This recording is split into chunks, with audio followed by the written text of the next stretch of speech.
And I thought she was talking about something else, but it may have been about tonight, and I just didn't understand. She was saying she planned to be here and wanted to make it. Yeah. All right, good evening, ladies and gentlemen. I'd like to call to order the Development Commission meeting of October 3rd. We're going to be discussing, we have a number of agenda items, but the specifics are the Costco Campus Expansion Building 4 Community Conference for information, and a public hearing, Costco Campus Expansion Building 5 for a decision. Before we do that, we're going to, we have a couple of business issues to take care of. The first is approval of minutes of September 5th, and then we have to elect some officers for this coming year. So let's look at the minutes first. Has everybody had a chance to read the minutes? And if you have, would I accept a motion? Move to approve the minutes. Second? Any discussion? All those that agree, say aye. Aye. Opposed? Motion carries. So now the election of officers, and I will call for nominations for the chair, and the commissioners can make nominations. I'll close the nominations, and then we'll discuss that if needed, and I'll call for a vote. Mr. Chair, I nominate our current chair, Richard Soa, as chair. A second. Are there other nominations? For your speech? Do you want to know what I did in high school? No, sir. Sorry. So, all those in favor say aye. Aye. Aye. All those opposed? I guess I'm the chair. How about I would like to accept nominations for the vice chair? Mr. Chairman, I nominate Commissioner Melvin Morgan as vice chair. I would second. Other nominations? All those in favor say aye. Aye. Aye. Aye. All those opposed? So we've concluded our nominations. So thank you, gentlemen. And, Congratulations. Why does it take the federal government months and months and months to do all this? you don't really want an answer for that, do you? Rhetorical question. Okay, so let us start our community conference for the Costco Campus Expansion Building number 4. We'll be starting with our senior planner, Jean Lynn, and she'll give a presentation. We'll have an applicant presentation. We'll open the floor for public comments if they're members of the public, and then we'll have some discussion over it. So, Ms. Lynn. I just get to do the fun part first. Oh, I'm sorry. No, that's all right. It's not on the agenda. So this is a quasi-judicial hearing. I think I'm going to skip this slide because you know this, but if you could read through the questions.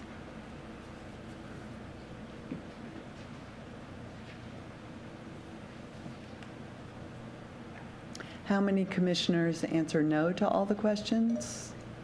Any commissioners answer yes? Okay. And then the other piece of it is ex parte communications. Have you had any conversations about this permit outside of the public hearing? No? No. No. No. Great. Any challenges from the applicant?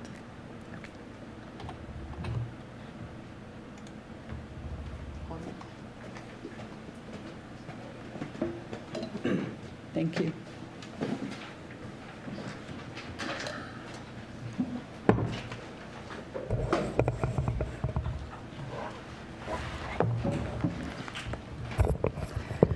Good evening, Development Commissioners. I'm Jean Lynn, Senior Planner with the City of Issaquah Development Services Department, and I'm also the project planner for the proposed development. So here tonight is also the applicant's team. We have Steve Bullock here to my left from MG2 Architects, and we also have Jackie Frank from Costco. I think later on we'll also be joined by other members of MG2, Shannon Seuss. So tonight's meeting is a continuation of the meeting on September 5th. That's where we received comments from the Development Commission and the public on the proposed Costco campus expansion project. And the presentation tonight is going to be really focused on the questions and comments from the last meeting. So as a reminder, the project consists of 2 discrete applications with 2 distinct review processes. And we're looking at a site development permit and a administrative site development permit. And while they're listed as 2 separate projects in the agenda tonight, we're going to be presenting them in one presentation. And the meeting materials have also been combined as well.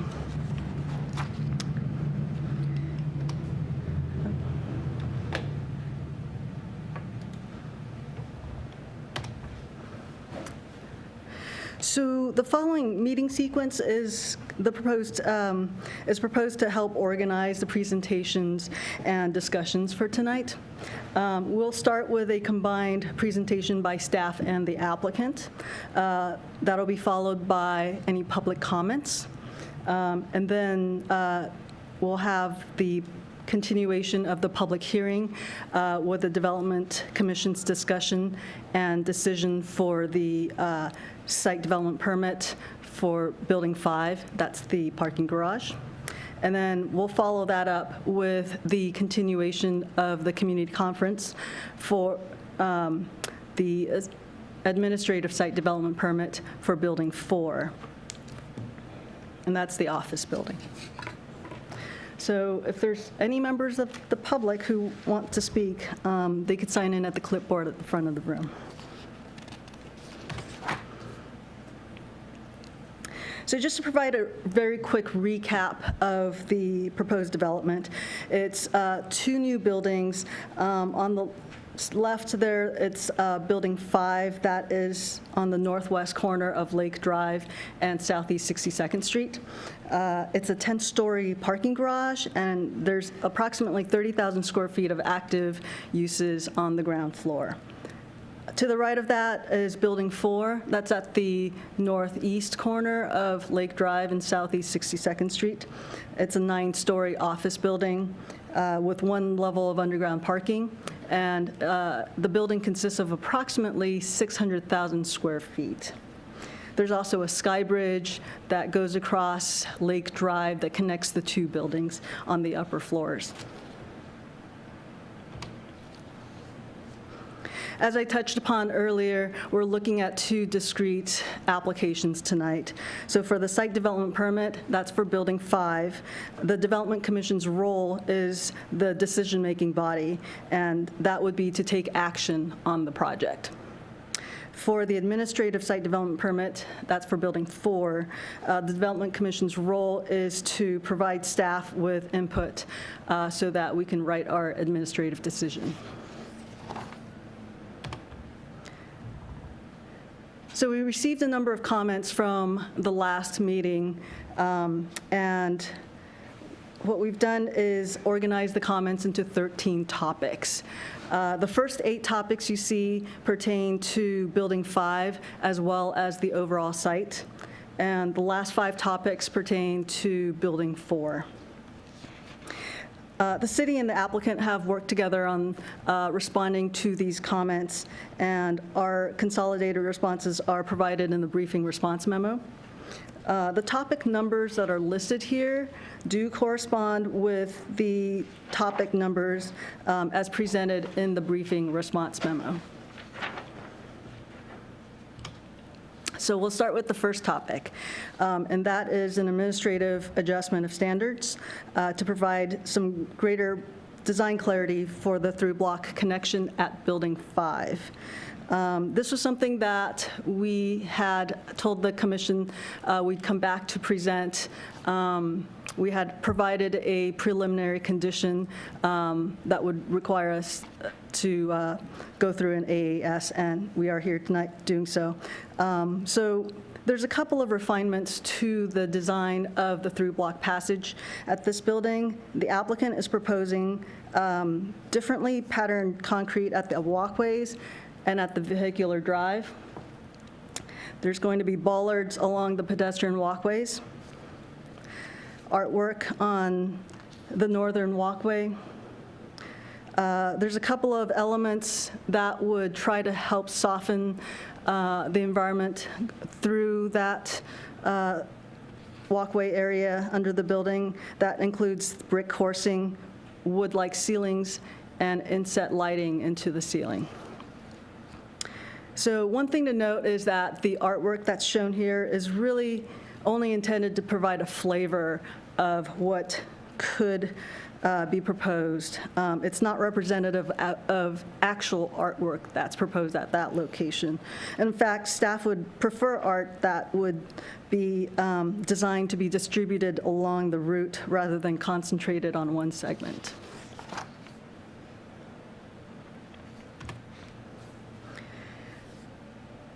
So the design of the through block passage includes 2 walkways where it goes through the building. You'll see that on the northern route, the walkway is 8 feet wide, and on the southern route, the walkway would be 5 feet wide. These widths include placement of bollards, and when you have bollards within that walkway width, it reduces the clear width of the walkway by about 6 inches to up to a foot. For the north walkway, that's not so much of an issue. It's wide enough to accommodate pedestrians comfortably going through, as well as the bollards. But on the southern walkway, when you reduce the 5-foot walkway to about 4 feet to 4.5 feet, that gets a little tight and uncomfortable for 2 people passing. So staff is recommending modifying the southern route to require a minimum of 5-foot clear width for that walkway. So you'll see our proposed revision to Condition 4. Condition 4, as I mentioned, was a preliminary condition in the staff report, and that's to require us to come back with an AAS. We're modifying that language since we are bringing the AAS back now, and so the condition has been modified to provide a minimum clear width of 7 feet and 5 feet for these walkways. If I might, thank you, Jean. The one thing that I just wanted to bring up as clarity for you guys, what we're proposing to put through here, or what we're required to put through here, is what's called a secondary through block connection. And per SIDS, the configuration of a secondary through block connection is a 5-foot wide pathway with 4 feet of landscaping on either side of it. And so what we're proposing here, what this is all about, is eliminating the 4 feet of landscaping required on either side of that walkway as we're going through the passageway that goes under the building. And to compensate for that, we're proposing the 2 sidewalks. We're in agreement with city staff in regards as it pertains to the revision of the conditions. We're fine with that.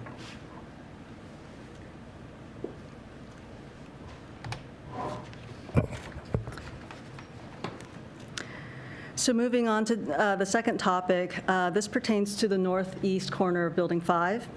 The comment is that this corner appears utilitarian and monolithic, and that there's no gateway element or other feature at this corner. And the applicant has come back with a modified design. As you can see on the left is the original proposal, and on the upper floors of the parking garage, the original proposal had slats, and that was consistent with the rest of the facade. On the right is the revised proposal, and that incorporates accent paneling at the building corner. The paneling treatment is pretty consistent with the treatment of other building corners along the southeast 62nd Street side for both buildings, and it helps bookend the building so that it kind of provides a nice edge to the buildings and to the site.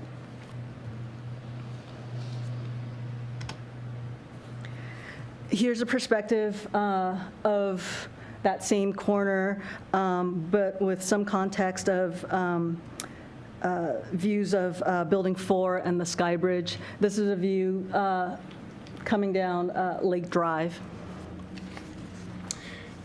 And if I could, we just want to say thank you for suggesting us look at this again, because we really do agree with you that this was a very positive change to our design. It's something that reflects other places that the way we treated the building in other parts of it, and is really appropriate here and gives us a much richer final product. Thanks.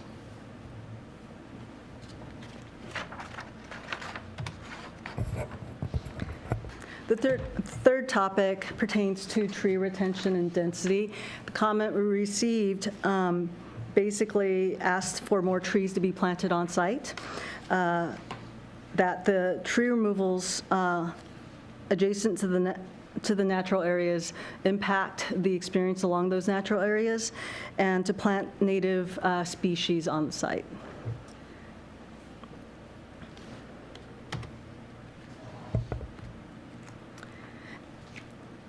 So as part of the conditions of approval, Condition 5 does require the applicant to meet the minimum tree density on site to the extent that it would be practical and feasible. If it's not feasible to plant all the trees on site to meet the minimum tree density, there is the option to find opportunities to plant trees off-site. And if both on and off-site options have been exhausted, there's the option to contribute to the city's tree fund. In addition to Condition 5, staff is recommending a new condition that encourages the applicant to plant slightly larger trees, and also to plant trees that are adjacent to the natural areas that is along Issaquah Creek and Pickering Pond. Thanks, Gene. What we're showing here is the properties that we're going to be developing, and we've overlaid the footprints of our building and utility corridors on top of our tree survey. And it's not even showing everything too. You know, there's the plaza area on the east side of Building 4 too that, in the end, what we're talking about, to build these buildings, the excavation that's going to be required for the basement garage on Building 4 and all the circulation that's happening for Building 5, including the utility corridors, is that we're impacting the entire site. And it's not a decision that we took lightly. We considered, you know, what does the urban core zone allow? And, you know, it allows a 95% lot coverage. And in the end, we're going to be providing 81 and 88% lot coverage, so less than the maximum allowed.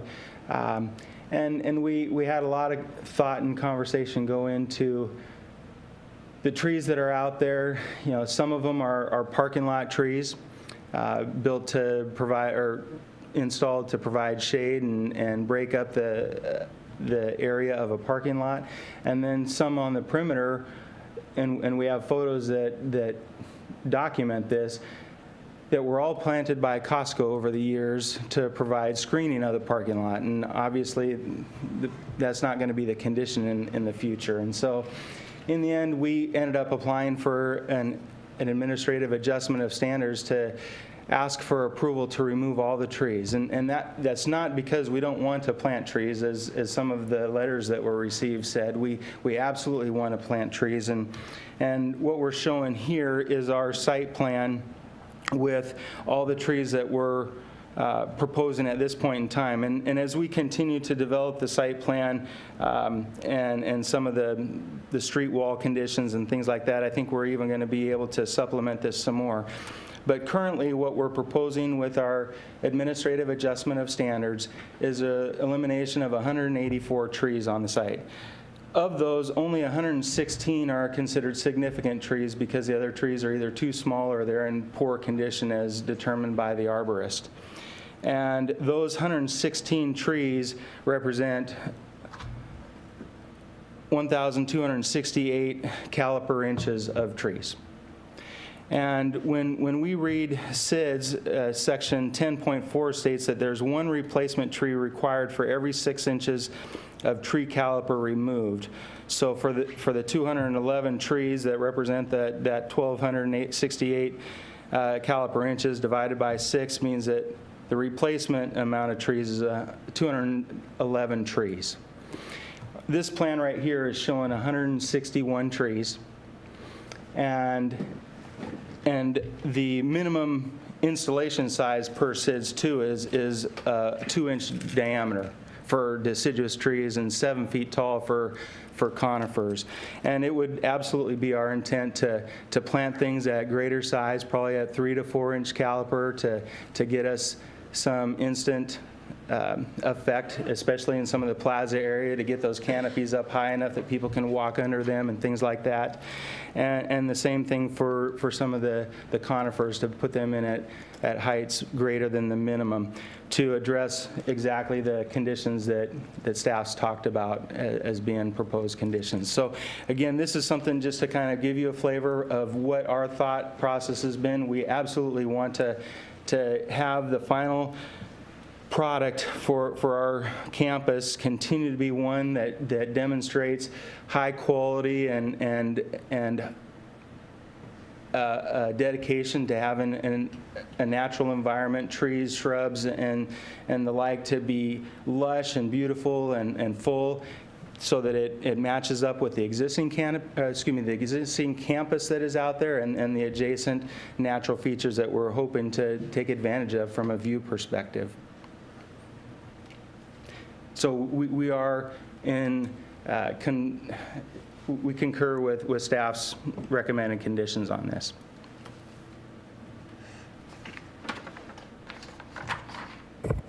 Thanks, Steve. So the next topic is about trail experience, and in the sense that the proposed removal of trees, potential tall retaining walls, and views of the buildings are going to ruin the trail experience.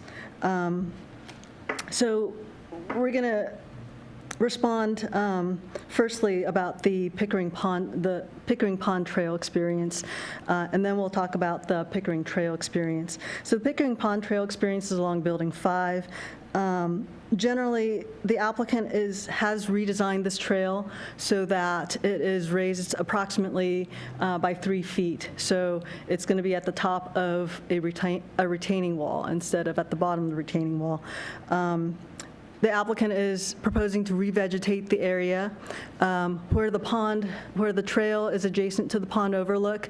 The pond overlook would be supported by either columns or a retaining wall. And staff is proposing to revise condition 11 pertaining to Building 5 to require treatment if retaining walls over 4 feet are proposed anywhere along the Pickering Pond Trail. In addition, staff is proposing a new condition with the redesign of the trail and raising it to be above the retaining wall. The trail alignment has changed such that portions of the trail would now be on Costco's private property. And so the new condition would help ensure that the public trail access would be ensured through granting of an easement to the city.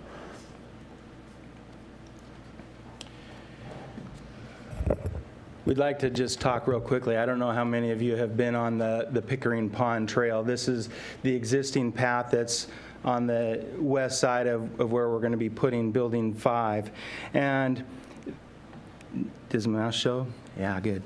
These first 2 images in the top left and the center kind of show you, that path has been in place now since the early 90s, and the vegetation has really filled in, and as you can see there, the path is overgrown. There's branches and overtaking it, and is it's not a very inviting place to walk right now.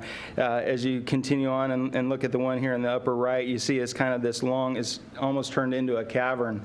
Is so overhung with vegetation and plants. And then you can see, too, that there's a lot of invasive species that have taken over. That's a bunch of Himalayan blackberry, there's morning glory, there's a bunch of stuff out there that needs to be cleaned up and thinned back. And these bottom two images on the left show you the path as it gets down kind of at the low point, where it has some issues with flooding in the wintertime and groundwater seepage that comes over it, and it leaves kind of a slimy mess on the path, and it's not a very inviting place to walk or have people go there. And so part of what we're looking to do is make that a better experience. When you look at this site plan, I hope you can see the kind of yellow stripe here on the left side of that image, and that's where the existing path is now. And it's got a retaining wall on the east side of it that's, I'll say, roughly 3 feet high. Our idea is to take it and get rid of that path and put the new one on top of that retaining wall, which gets it to a point where it's no longer looking at the retaining wall. It gets it a little bit higher so you can look over and see the pond better. And all these areas that are shown in green are areas that are just going to slope back to the new building number 5 or the adjacent driveways. There will be no retaining walls in those areas, or if so, just very low, a couple feet at most. And so that area is going to be planted. We have a requirement with the Public Works Department for bringing our water main around the outside of the building there, and the path and the landscaping are going to allow us to do that. And it's going to be at the narrowest point here, we're talking about 25 feet wide, widening out to approximately 40 feet at the south end. So we're going to be able to put some substantial landscaping in there to soften the effect of that new building 5. And in the end, the other thing that we think that's really neat about this whole thing is that the new trail and the through block connection that we talked about on our previous discussion are going to meet at this node here that we're calling the pond overlook feature. And we think that that's going to be a great way to connect those two trails up and allow for people to move through the area and just be a very beautiful experience. And besides that, we're in agreement with the staff's proposed conditions at this time. Continuing on this topic, so we're looking at the other side at Building 4, Pickering Trail near Issaquah Creek. So we looked more closely at the trail experience along the Pickering Trail. And one significant element that we noticed is that there's an existing off-site stand of trees. It's about 165 linear feet that's along the trail. And that vegetation is going to stay. In the slide here, you can see on the left is the proposed development, and that stand of trees is circled in red.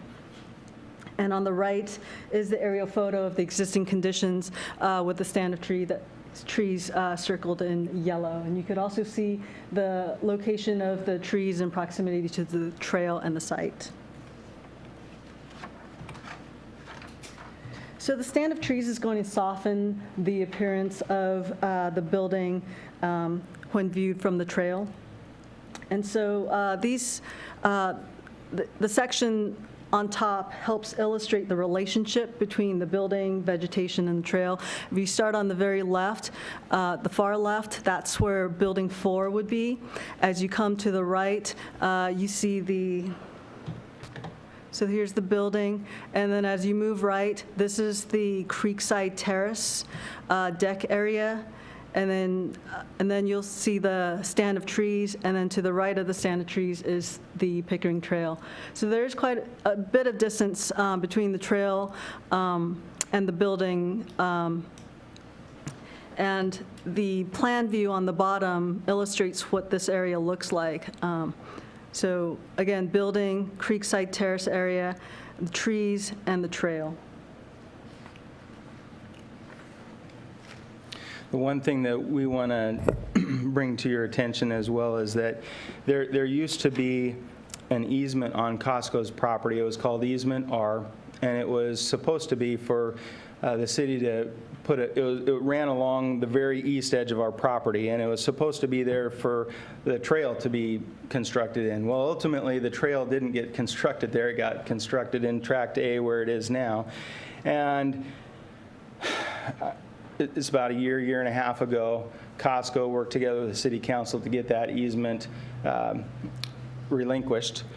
And as part of that, Costco agreed to pay the city $25,000 to assist in mitigating any difficulties or visual obstructions, whatever you want to call it, that might occur with this building being built in close proximity to the trail.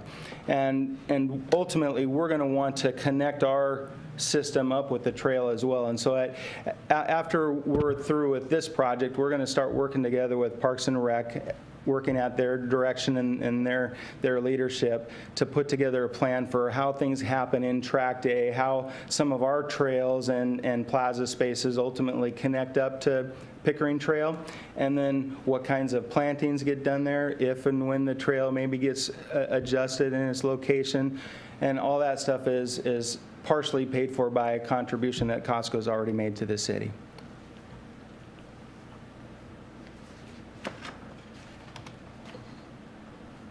So the next topic relates to excavation and fill. The concerns expressed were that the number of truck trips that would be required and associated with the proposed excavation and fill of the site. There's also concerns about trying to keep trucks off of SR 900 and May Valley Road, trying to minimize the truck trips by keeping soil in Issaquah rather than trucking it out, and also the amount of soil that would be needed to address the liquefaction issues on the site. So information that was presented in the previous packet noted that there would be about 55,000 cubic yards of material that would be hauled from the site. And due to some refinements to the project, namely a reduction in the underground garage at Building 4, that number has been updated to about 40,000 cubic yards of material. Condition 15 would also address the liquefaction and weak soils at the site. Yeah, and we're in agreement with the city on this. Once we have our general contractor on board for the project, and one of the things that they're going to need to do is put together a construction management plan, a best practices type of thing that includes haul routes and traffic control and all of that. And they're going to have to come up with things that make the city, that meet the city's requirements for hauling, what roads get used, all of that stuff, and we're going to comply with whatever the city requires us to do at that time. It's hard to make commitments to that right now.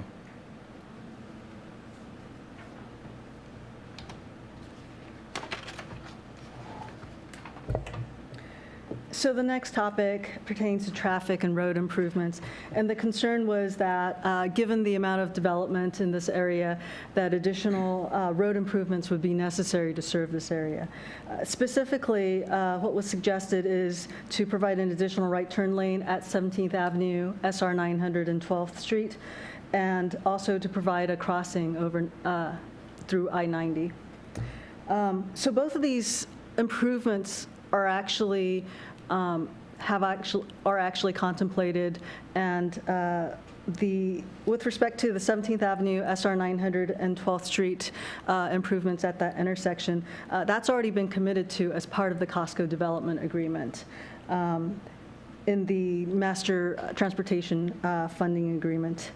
And timing for that has actually been delayed due to the need to coordinate with Lake Sammamish State Park. This is one of 3 transportation improvement projects that were identified in the Costco development agreement. With respect to the I-90 crossing, that has been identified as a long-term improvement in the city's transportation improvement plan. The target is to start work on that in 2020, and by start work, it means to start applying for grant funding to allow for preliminary design work to begin. However, construction of that project may be many years after 2020. We don't have anything to add. Topic number 7 pertained to sustainability, and the comment was to incorporate the city's sustainable building action strategy, green building measures into the project. The applicant has provided a response. The development agreement Exhibit K, which talks about sustainability, already requires certain measures to be incorporated into the project. I've got listed here several of the key measures from the applicant's response to Exhibit K, and these are the measures that the applicant has committed to implementing as part of the project.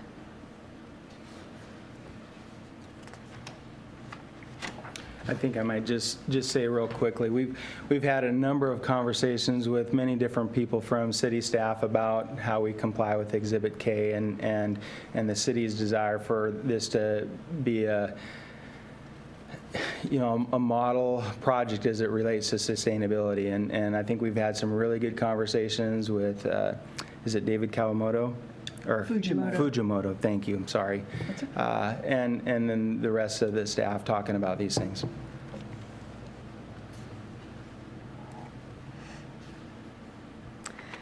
So the next topic pertains to site amenities. The comment lists a number of amenities that the site, I guess, requesting that the development should provide these amenities. These include creating spaces for social opportunities, providing convenient access to Lake Sammamish State Park, providing amenities for all ages, providing weather protection and seating for pedestrian paths and transit stops, providing outdoor lighting to facilitate evening public activities, providing a location for the I-90 crossing, and transit, pedestrian, and bicycle connections to the Pickering to Gilman connection. So many of these amenities are already proposed and incorporated as part of the proposed project. Some of these elements, however, aren't relevant to this site or development. So for example, the request to provide a connection to Lake Sammamish State Park is going to be not relevant to this site because the site isn't adjacent to the state park or in very close proximity. With respect to the I-90 crossing location, that location is actually anticipated in Lower Pickering and not at this site. So I think that Steve might elaborate on some of the other amenities. Yeah, just we took this opportunity to kind of highlight some of the things that we have going on here. There's a number of different gathering or community spaces provided throughout these 2 buildings, and they go from spots that are quieter, more contemplative of nature. You have the pond overlook. You've got the creekside terrace that's looking towards Issaquah Creek. Those are going to be a little bit more quiet and allow people to kind of view and experience nature and be immersed in nature to a certain degree. And then the other public spaces are, more urban in nature. They're close to the buildings. They're where the building and the street is being activated. There's lots of activity going on in the buildings. They're connected to cafeterias in some spaces, close to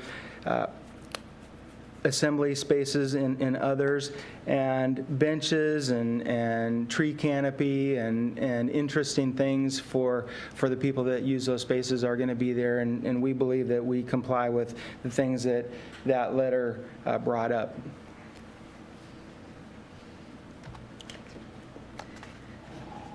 So that concludes the topics pertaining to Building 5 and the overall site. At this time, we're going to transition into topics that pertain only to Building 4, which is the administrative site development permit.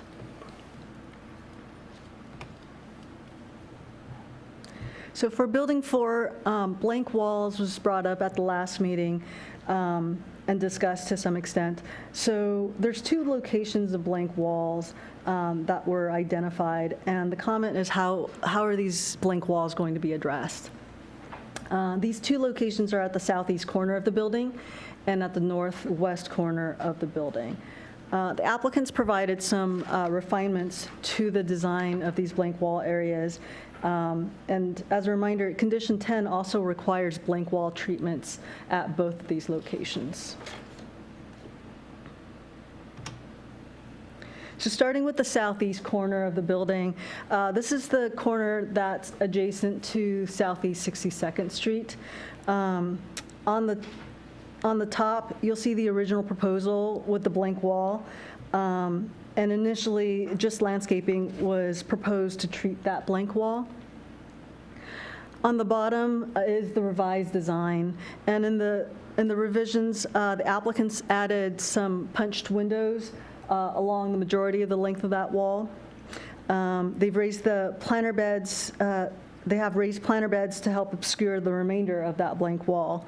And there will be additional brick detail that will be added to the wall design.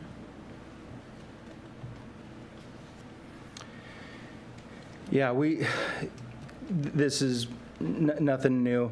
You know, I think it shows a little bit better here than it does on the perspective, and that's partially because the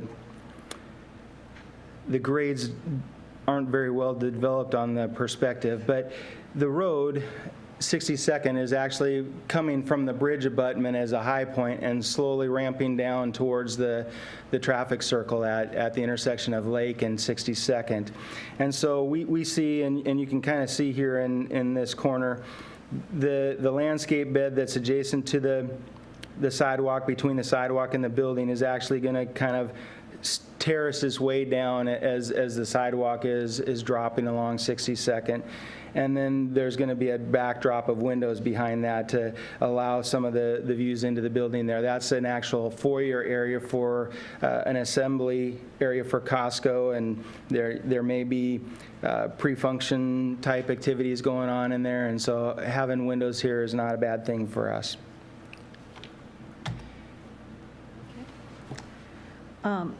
So the other area with blank walls is at the northwest corner of the building, and this is along Lake Drive. It's actually a section that's set back from Lake Drive. It's adjacent to the ramp to the underground garage. It's set back quite significantly from Lake Drive, but still visible. What's proposed here are raised landscape planters, as well as providing some additional detail to the brick to break up, to make it a little more interesting. Yeah, I think looking at the elevation, you can see the area where staff had the concern, which is this brick wall here. What's going on behind that is the service and kitchen area of the building that serves the cafeteria and the loading docks, which is why we don't have windows and things in there. And what we've tried to do, and you can see it in the perspective below, we have the ramp going down to the basement garage, plus landscaping on either side of that ramp for a total distance of probably close to 40 feet that removes pedestrians from that wall. And so in that 40 feet, there'll be a 24-foot wide drive aisle and then another 15 feet of landscaping on either side of that has trees and shrubs, berm area. all kind of filtering and screening views of that wall. We'll do some things architecturally to make it interesting, so it's not just a plain flat wall, but it's already going to be fairly much removed from where pedestrians are going to be. They're set back quite a significant distance from it.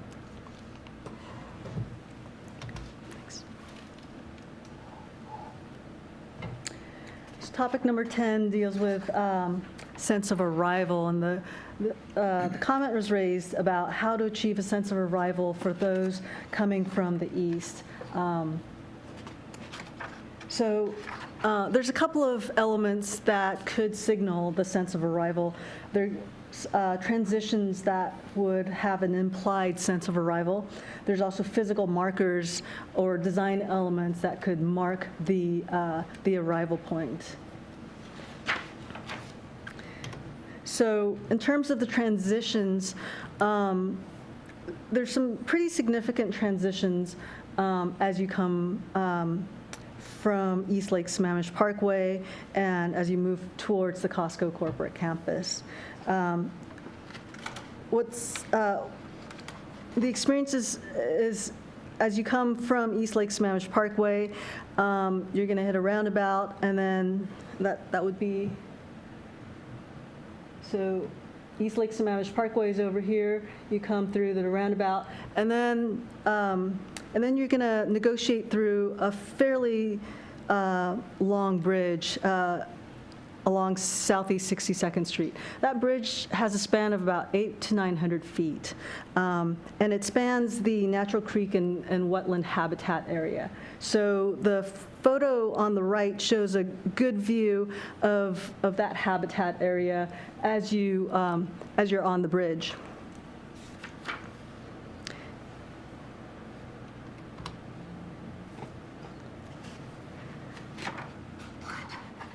So in addition to that, there's as you near the western end of the bridge and get closer to the Costco campus, you're going to transition from the natural habitat to the urban street environment. And the transition also takes place in terms of what you see. So the views are going to be transitioning from the wetland views to the trees and the proposed building, in this case, Building 4. You're also going to be transitioning from the bridge onto an at-grade road. And so all of these transitions really help signal to the user that you're entering a different place. And it really instills a strong sense of arrival into the Costco campus and into Pickering.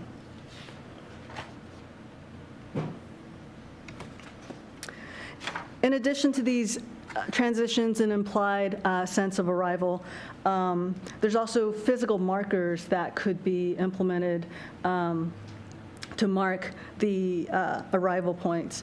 Costco's already in the process of developing wayfinding signage for Pickering.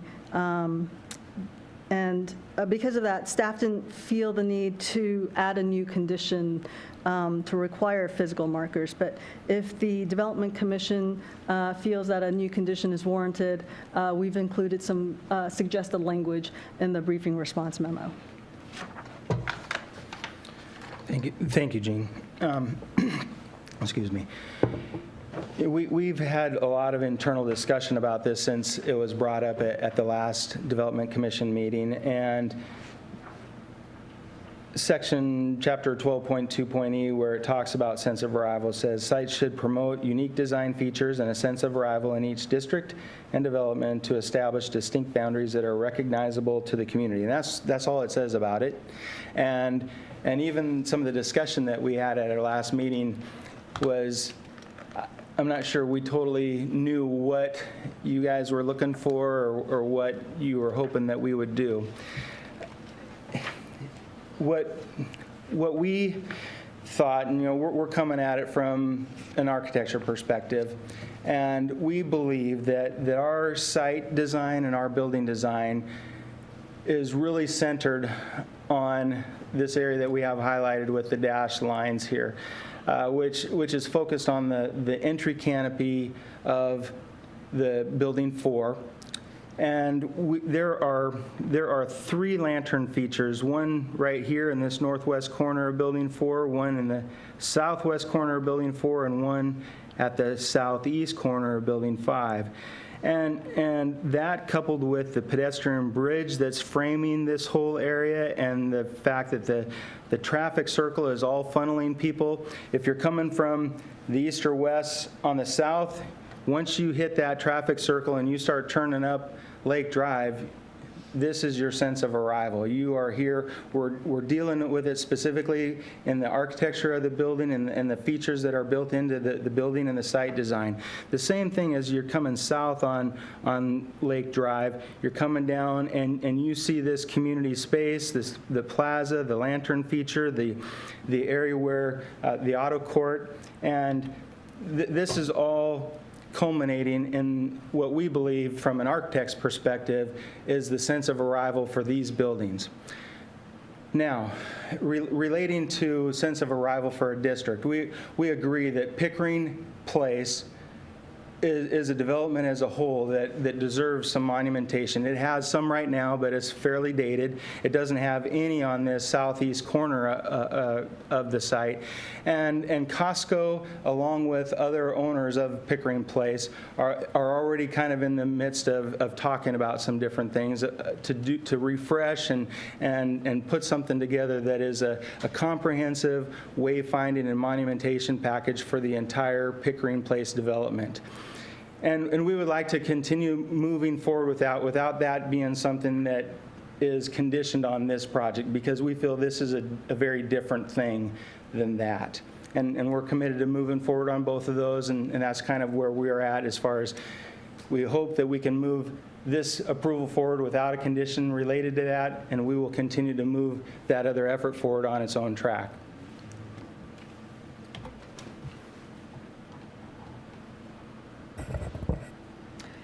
So at Building 4, the question was raised about how this building complies with the Build 2 line requirement in the Central Issaquah standards and also in the Costco development agreement. So the image on the left is from the development agreement land plan. And this shows the relationship that was contemplated between Building 4 and what was assumed to be the alignment of Southeast 62nd Street at that time. To the right is the proposed site plan that shows the relationship of the proposed Building 4 with the actual alignment of Southeast 62nd Street as it is currently being constructed.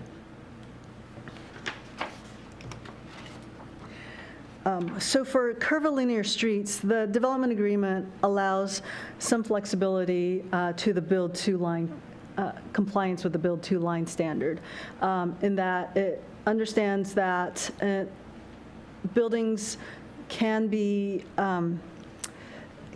the intent of the Build 2 line standard without meeting the letter of it when you have curvilinear streets, and especially if you don't want to force all of the buildings to be curved along with the street. So with respect to the Build 2 line compliance, the building along the Lake Drive frontage is actually largely compliant with the standard. As for the Southeast 62nd Street frontage,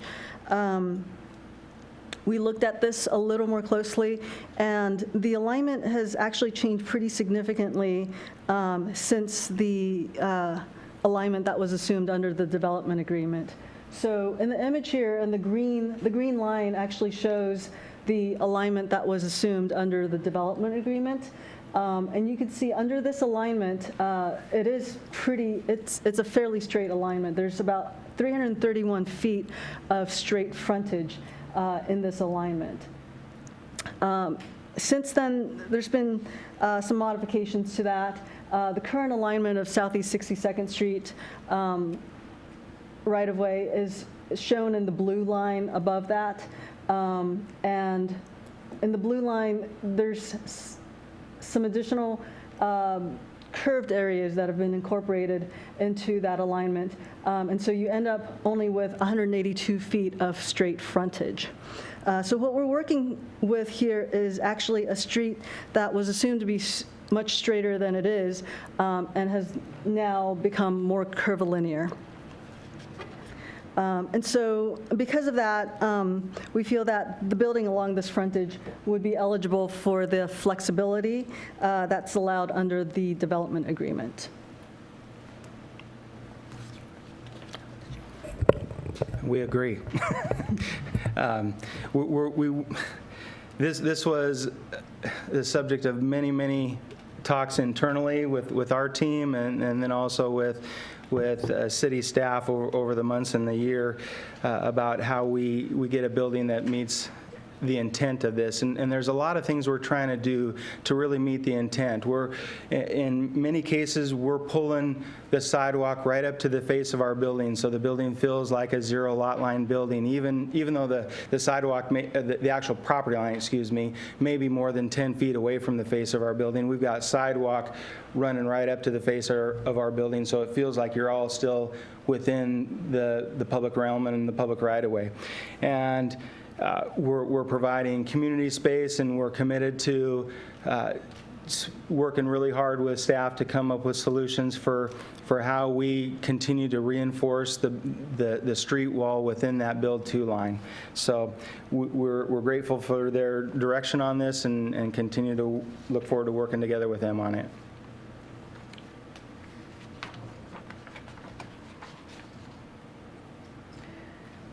The next topic pertained to the east-west through block passage at Building 4, specifically how the design and alignment of this passage would prioritize pedestrians. There was one particularly challenging location that was identified in the last meeting, and that's where the through block passage traverses through the loading area for the trading building. That's shown in the blue oval in the diagram on the left. The picture on the right actually shows that loading area at the trading building.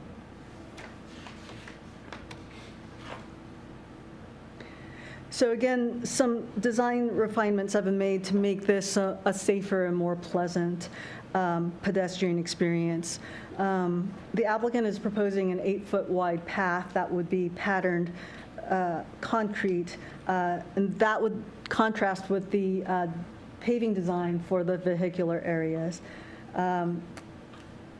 A landscape planter area has also been extended down to create a 10-foot by 10-foot pedestrian refuge in that through block passage area as well. So that makes it a little more comfortable for pedestrians to negotiate through that area if and when there are vehicles going through that area at the same time.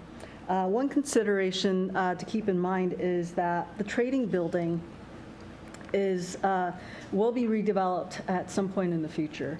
And so the pedestrian experience would likely change with the redevelopment of that site. Thank you, Jean. One other thing I'd like to add, that this picture of the UPS truck parked there is rather unfortunate for a number of reasons.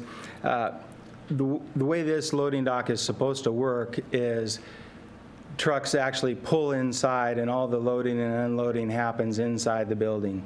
And in all reality, there's only 1 to 4 trips a day that come to this. So it's not a high-use area.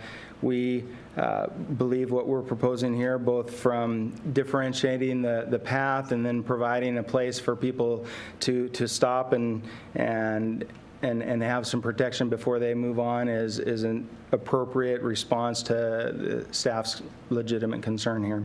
And I think we have a solution that we both feel good about.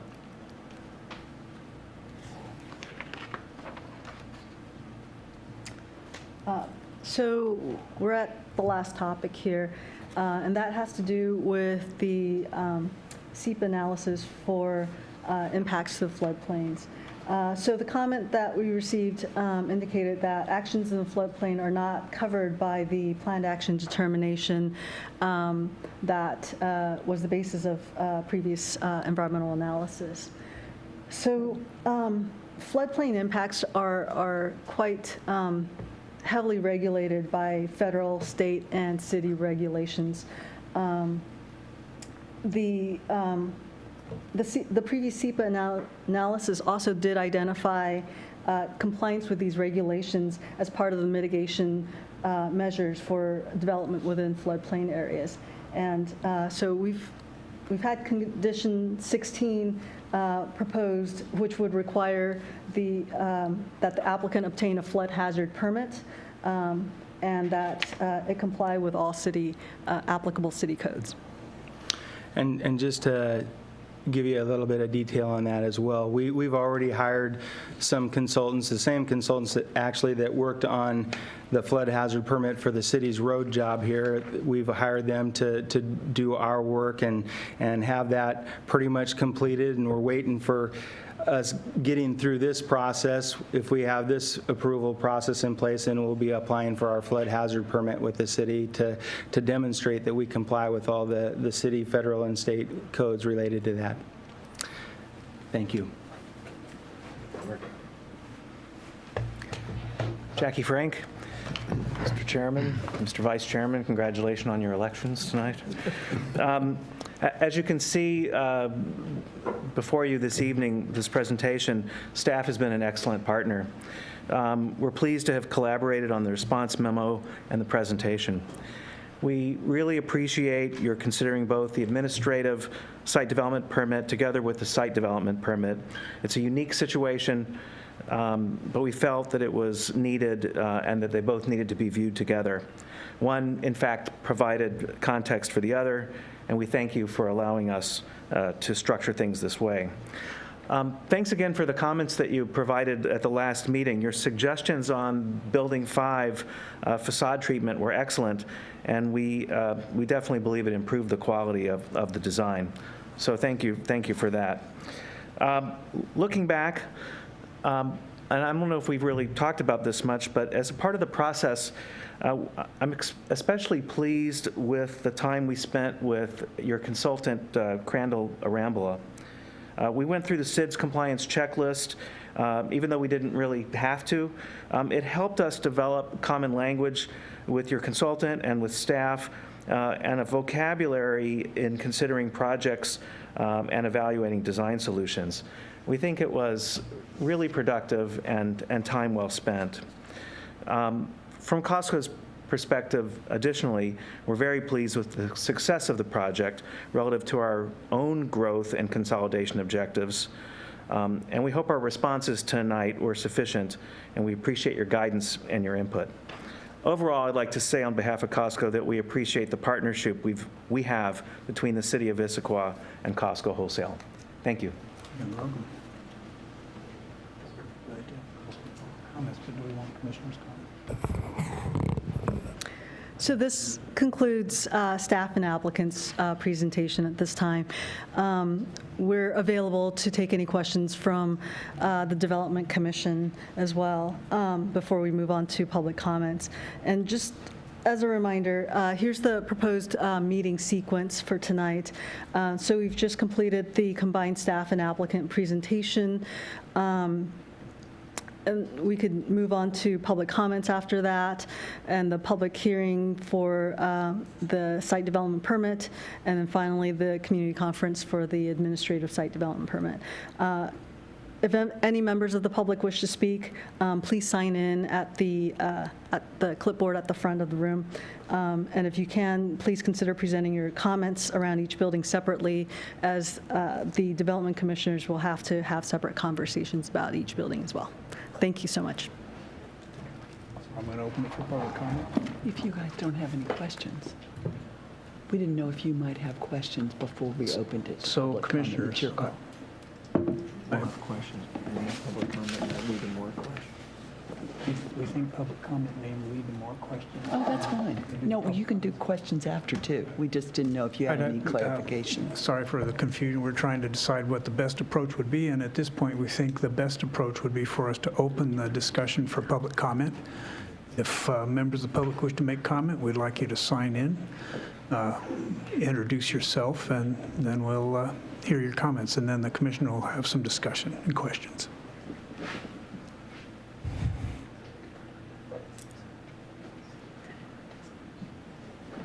Don't forget. Thank you.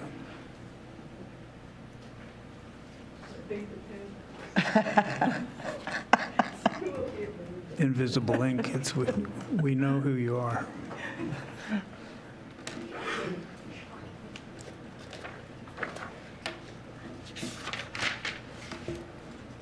Hi, my name's Connie Marsh, and I live up on Squawk, and I didn't want to come. And then I looked at this website, and I said, yeah, okay, I have to go down, because y'all know I'm generally dissatisfied, right? And so I was pleased to see that progress was made. It's going to be hard to divide being pleased with progress between the buildings, so I'm not exactly sure how to go with that. But you guys talked about the trails and the trees at the same time, so I'm going to do the same thing.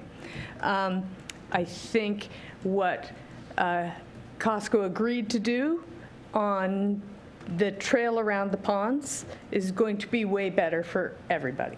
And so I totally appreciate that, because we can make a better trail and get Costco what they want.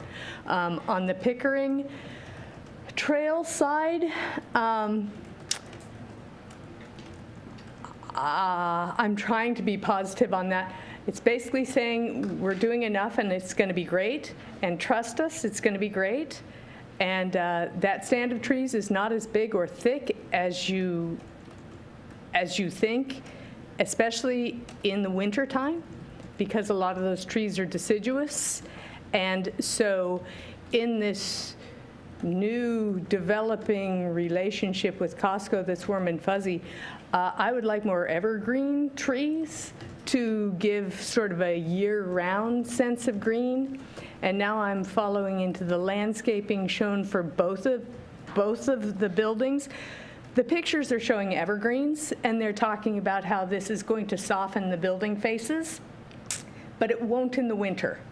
And so we only have leaves on trees for a certain period of time. So in this new warm and fuzzy experience, I think we need to be sure that we are talking about year-round vegetation that will give us this sense of screening.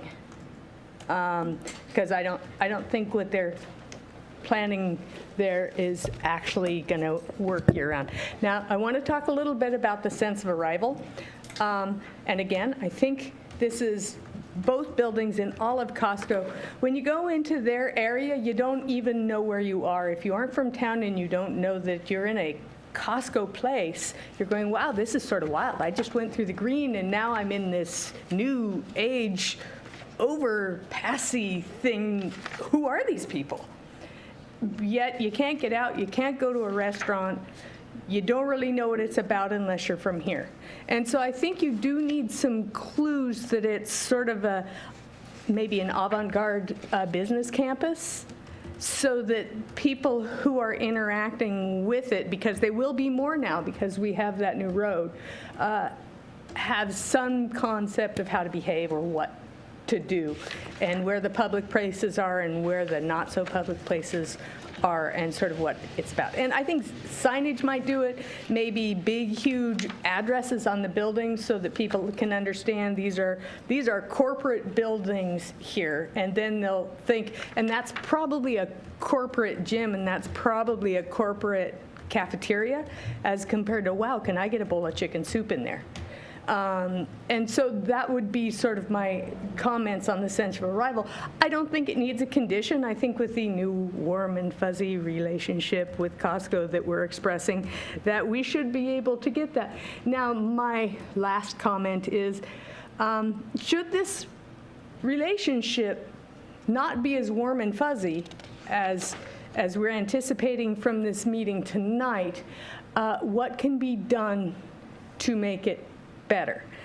And not to be a non-trusting person, but I'm not. If I was to see something that I think that you guys wouldn't approve of going up, what's the mechanism for coming back and getting a fix? And maybe I just don't understand it, maybe it's in the development agreement, but it is totally unclear how these decisions are going to be made and how they're going to be given to you so you know it's happening, and given to the public so they understand what's happening, because that's all totally non-transparent. But warm and fuzzy. Okay, that's it. Thank you. Thank you. That's okay. So I don't think we have other members of the public. Thank you for your comments, and we'll close the public comment period at this point. And now the commissioners will open it up for questions. I have a few questions. Please. And a couple comments. I'll start with the questions. I'll start with topic 1. This is really just a practical question, and I'm sure there's some criteria that I'm unaware of. But with respect to the width of those 2 sidewalks, why wouldn't they either just be the same or the south sidewalk be the 8-foot? It seems more foot traffic would occur on the south side versus the north side. Or again, maybe I'm just not understanding some alignments or some other criteria, but why are we pushing the minimum on one side and the other side is much more? Right, great question. And that's, there's been lots of discussion between us and staff and disagreement and, ultimate where we're at right now, and we're anxious to hear what you say. But one of the reasons we're showing it, there's 2 big reasons why we're showing it on the north side. The first is that we have this through block connection on this side of Trading that hits this crosswalk and continues on across, and they line up. And so somebody that's coming across and wants to use that wider sidewalk and continue on to the east, that's one of the reasons why we did that. Wrong way, excuse me. Wait a minute. You're going the wrong way. I went all the way. I got to go to all the beginning. The other reason is this parking garage is going to have 1,700 cars come in and out of it in a day. And there's 2 main entrances to it, one in the southwest corner and the other one kind of at this northeast point right here. Right. And our thought is that the amount of cars coming, you take 1,700 cars, they come in and they go, that's 3,400 trips. If you split them 50-50, you're back at 1,700 trips coming out of this driveway right here. And we thought it made more sense to try to emphasize the walkway on the north side of that drive aisle to get them away from all those trips going in and out of the garage. Got it. So those were our 2 thoughts. We're anxious to hear what you think. We've had lots of discussion with staff and debate, and we're open to your direction as well. Yeah, it was more of a question of why, and I think that answers it a lot. I think beyond that is there some sort of system that signals when cars are exiting? Another great question. What we're going to be doing, and it doesn't show very clearly here, but we're going to be pulling back the walls on either side of that curb cut. So that opening is probably going to end up being, if the curb cut was 24, and I'm not sure that is what it's going to be, but assume it is, we're probably going to have upwards of 30 feet of opening there with 3 to 4 feet on either side of that, so that as people are coming and walking up, they'll be visible to drivers that are trying to exit. Okay. So, Kevin, can I just add one thing about, because we're removing the landscape, we felt strongly that at least one of them had to be wider. Yeah. To kind of compensate and make it a little more gracious, because it doesn't have the landscape on either side. Right. You may remember that last time, staff's condition was to have it wider on the south side. We went back and forth. I think some of the commissioners' comments last time were, why wasn't it on the north side? I know. I'm still a proponent for the south side, so you and me, guys. Okay. But I think Costco felt strongly it's going to be their campus. I mean, I think if it was on the south side, I'm not sure that you're going to get most of the pedestrian traffic at the same time as the cars. I think you can make a case for which side has the wider one. I think we're fine deferring to their preference, because I think there is a case for either side. I appreciate the explanation. I think it's reasonable, so I wouldn't have any further comment on changing it. My second question was topic number 2. So there's the 2 renderings there, and maybe it's just a matter of perspective. The one on the left, on the plaza level, appears to have a much higher first floor plate. Is that accurate, or is it just that it's farther away? No, what we were doing, we were actually incorporating glass into the first level of parking, so it looks like it's taller. Got it. And we changed how that all worked together on the second one. We're not pulling the glass quite up as high, but we're bringing that bookend feature down a little further. And Okay. Well, generally, I think it's a good solution, and I appreciate the response. And I'll just reserve some comments till we're deeper in. Further comments? Questions? I'm sorry, further questions? I have a question. This may be for the city. On the revised condition 5, I think that's on page 24 of 65. Is that wording, the additional wording, an addition to condition 5? It's not a replacement for condition 5, correct?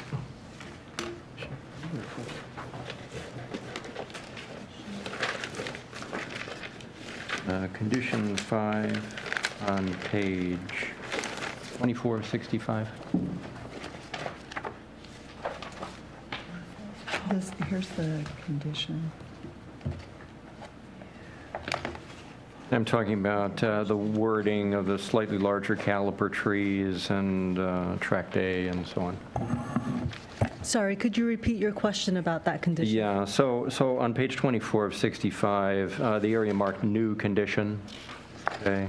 Yes. Yes, and it has to do with planting slightly larger caliper trees and so on. That's Is that an addition to the existing condition 5 above it? It does not replace the language of the condition 5 above it, is that right? Yes, that is correct. It would be in addition to condition 5. Right, thought so, thank you. That's new condition 27. That is correct.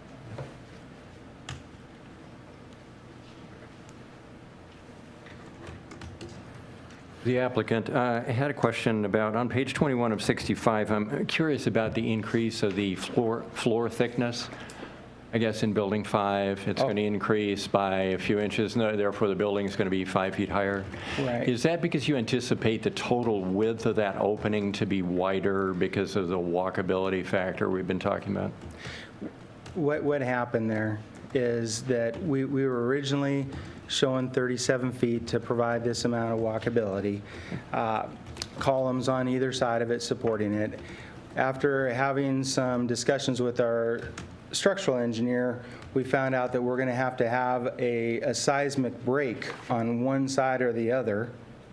And so our first thought was to put a second row of columns in on one side, and it was going to narrow that corridor up to 33.5 feet. Well, that didn't go over very well. And so we then ate into the other side of our building. But when we were only at 33.5 feet of span, we were able to have the floor thicknesses be a certain thickness. I think we're at 10 inches. But when we bump up to 37 feet of span, then that needs to get thicker by 5 inches to span that much further. Right. And so what will happen, we're not going to have a bump in each floor. We'll put that thickness on the bottom, but every floor is going to have to go up a little bit to accommodate that. Understand, but we were talking about 37 feet last meeting, correct? Yes. So that was known then, that the floors would have to be thicker as of our last meeting? No, I didn't know about the fact that we had lost 3.5 feet for that seismic joint and columns. Okay. Okay, thanks.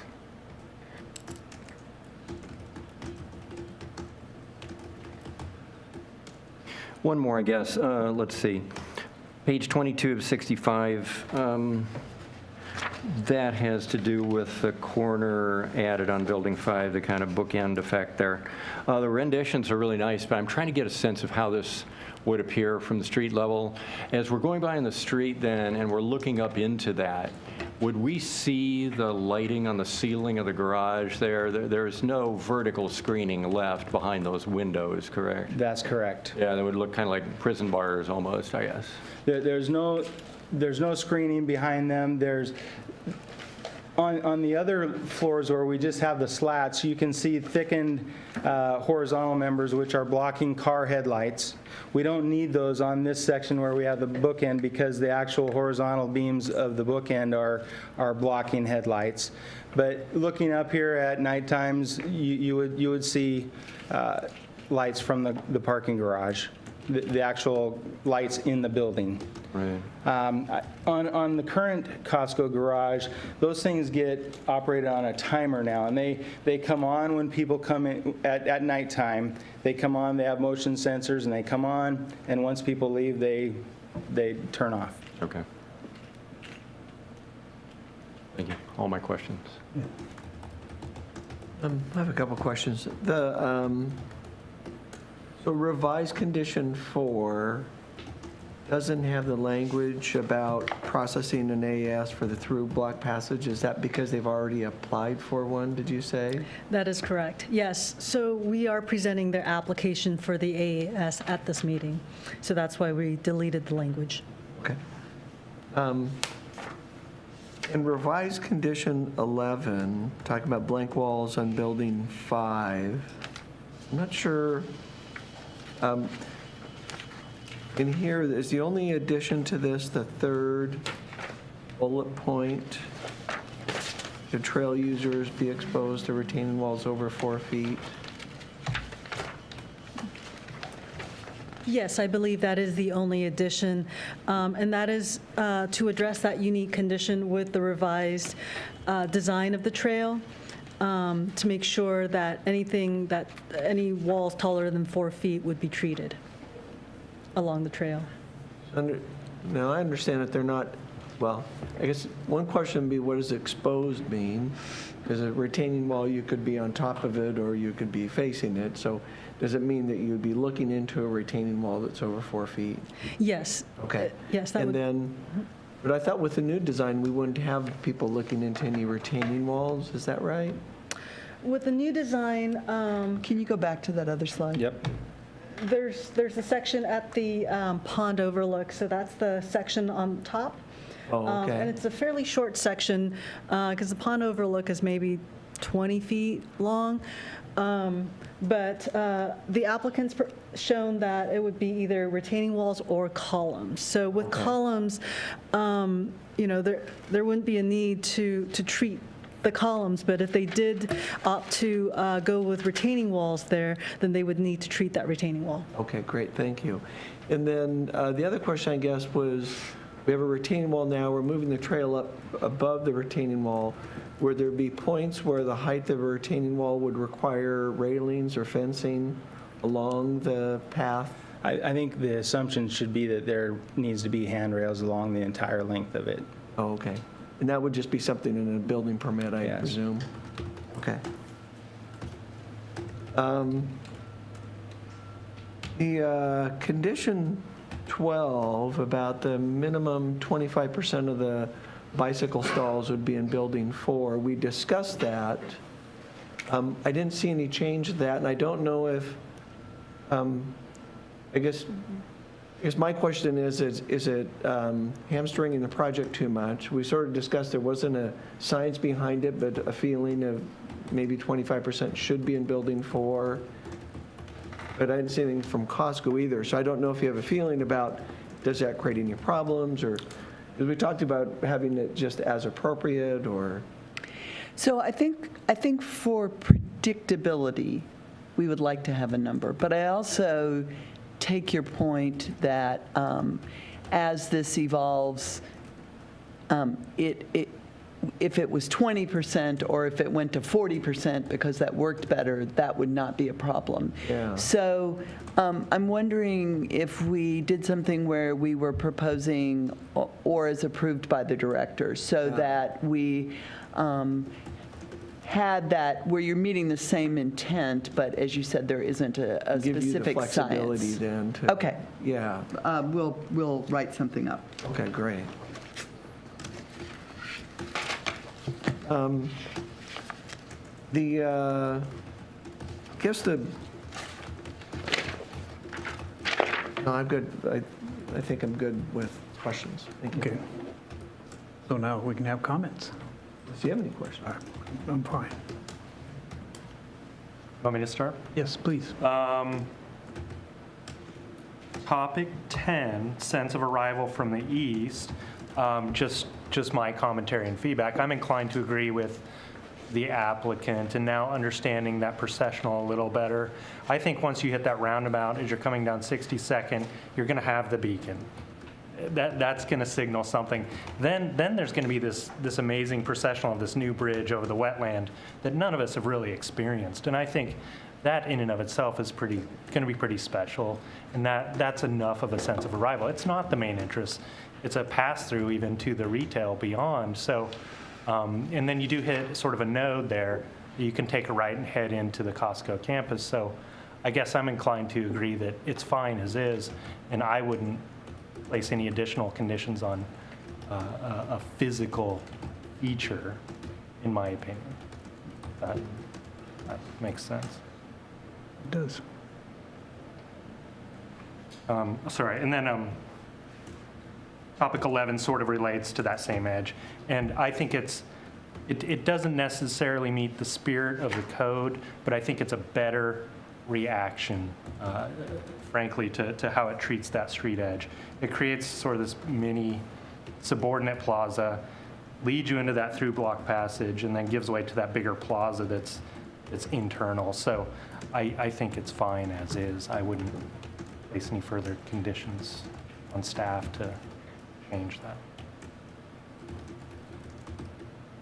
Just to pick up on that point too, the applicant's discussing working with other businesses in Pickering to enhance the signage to give a sense of arrival to all of Pickering Place, and I really like that idea if it were more visible.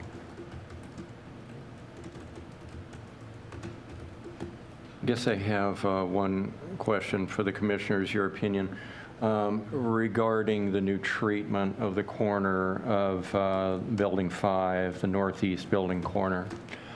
How the commissioners feel about the lighting probably being visible in the ceiling of that garage from the street. Is that an issue with you or not? I'm interested in your opinion. I do know that most, I think almost all probably new commercial garages would be set up on timers that will dim lights and come on as people or cars move through them. And most of the Costco employees seem to leave at 5 o'clock. There, for whatever, there's kind of an exodus out of there.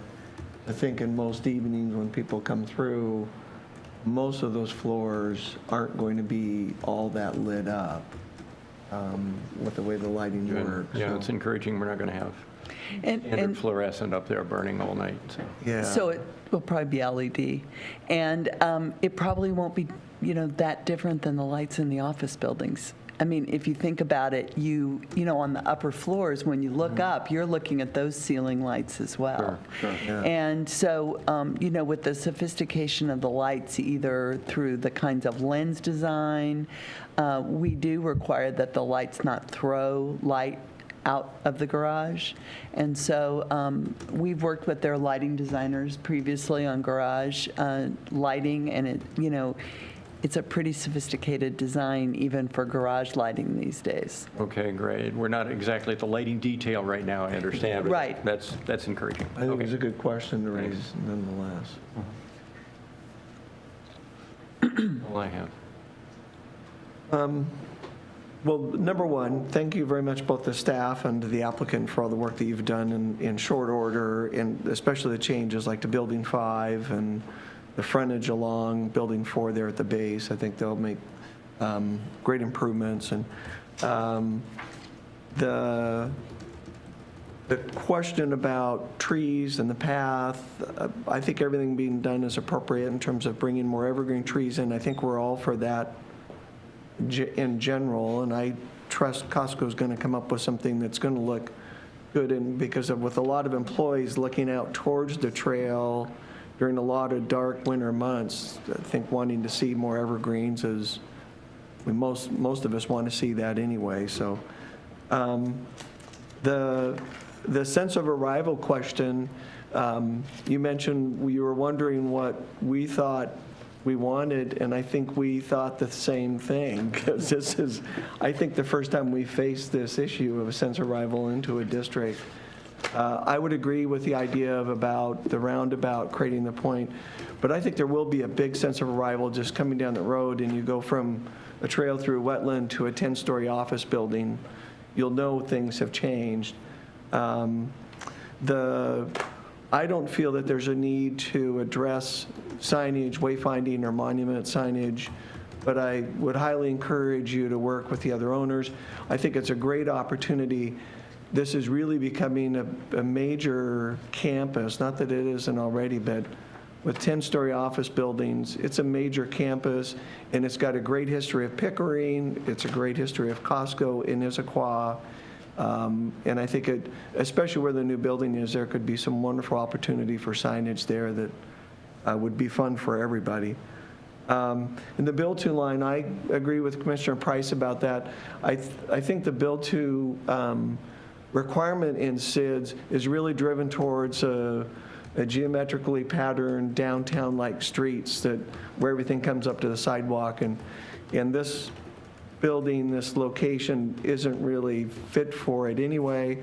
And I agree with Commissioner Price about in terms of that opening plaza up and then pulling into the rest of the building works well too. So however the math works out and whatever we get to it, I think it'll work just fine. So thank you. Yeah. I guess my comments are consistent of the cooperation and the effort you've made of working with the staff. I think you've both done a really admirable job of accomplishing some really innovative, neat things in it. And I think you mentioned that they were looking forward to it being a model or a prototype of how to do things, at least in the sustainability thing. Well, I think it exceeds that. So congratulations. It looks like a good piece of work to me.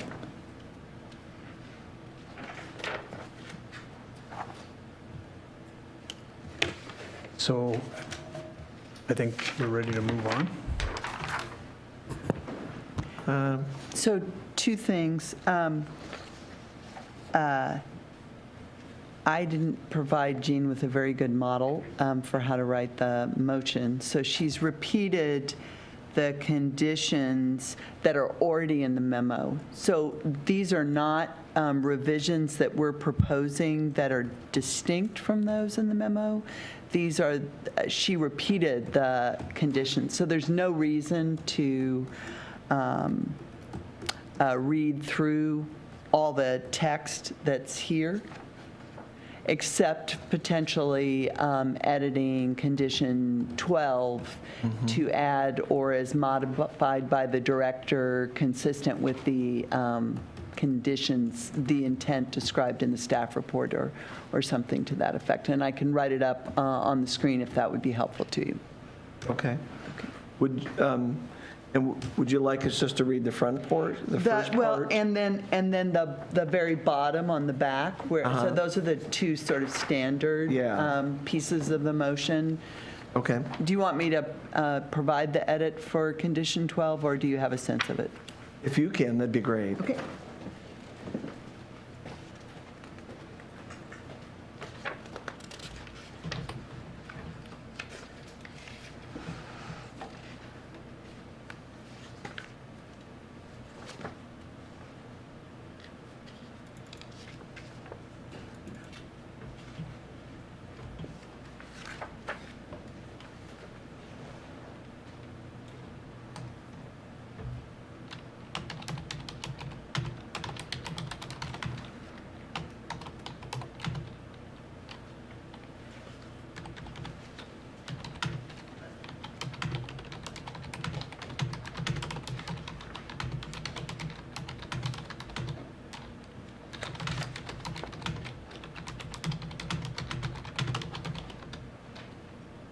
Was it August, what was the date on the staff report?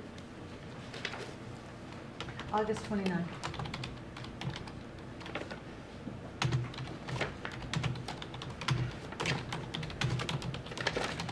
Great, and then that would come at the end of the first sentence of that, I believe. I take you at your word, Yeah, and it's yours to put where you want. okay. Well, Mr. Chair, I move that the Development Commission approve site development permit number SDP 17-00001 for the Costco campus expansion, Building 5, project number PRJ 17-00008, as described and evaluated in the staff report dated August 29, 2018, with attachments 1 through 12, the briefing response memo dated September 28, 2018, with attachments 1 through 8, the project drawings and reports received August 18, 2018, and all subsequent submittals up to October 3, 2018, and subject to the conditions contained in the staff report and revised and new conditions contained in the briefing response memo, parentheses, revised condition numbers 4, 11, and 12, and new conditions number 27 and 28. Could I make a friendly amendment that just at condition 12 as revised this evening? Because is condition 12 also revised in the memo? No. No. So since condition 12 isn't in the memo, I think you need to specifically state what the revision is, or as shown. Oh, okay. Do you see what I'm saying? Because the memo doesn't capture the revision that you're interested in adding. Gotcha.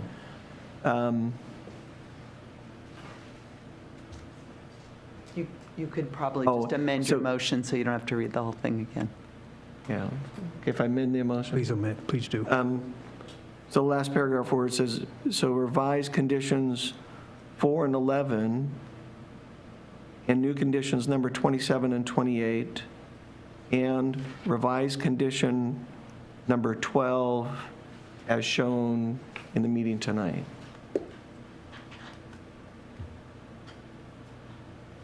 Okay. Is there a second? I would second the motion.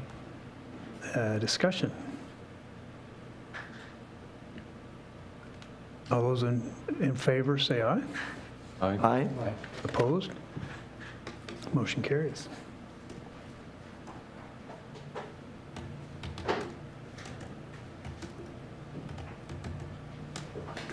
I think we need the second condition. Okay. Or second motion, sorry. Yeah. Mr. Chair, I move that the Development Commission direct the Development Services Department to prepare findings of fact and conclusions for review and approval by the Development Commission Chair, affirming the Development Commission's decision to approve the Costco campus expansion Building 5 project, site development permit SDP 17-00001, subject to the conditions listed in the staff report, modified in the briefing response memo, and as amended tonight. Second? Is there any discussion? All those in favor, say aye. Aye? All those opposed? Motion carries. I think we've come to a fairly rapid ending. And so I'd like to thank the participants, especially thank Costco. You've done a really good job, and we appreciate it. Thank you. And so I will adjourn the meeting. Thank you all. Okay. Thank you.